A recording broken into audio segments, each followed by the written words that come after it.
His question is first time at what age Huzur did fast?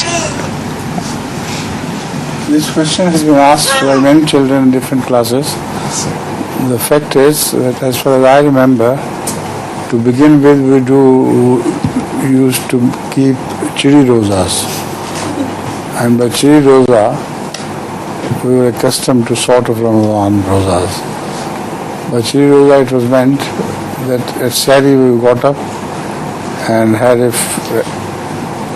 belly full of food, and then at lunchtime we had the first breakfast,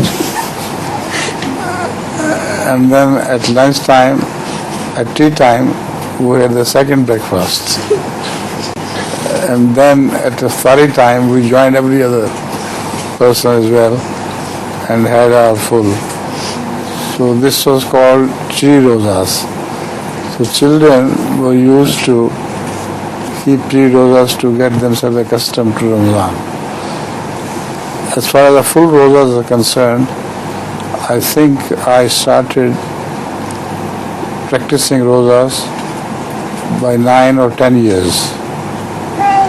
And in the beginning, we used to keep one fast every Ramadan or two fasts. So gradually the number increased, and by the time we grew up to the age of 12, our fasts increased to almost the full month.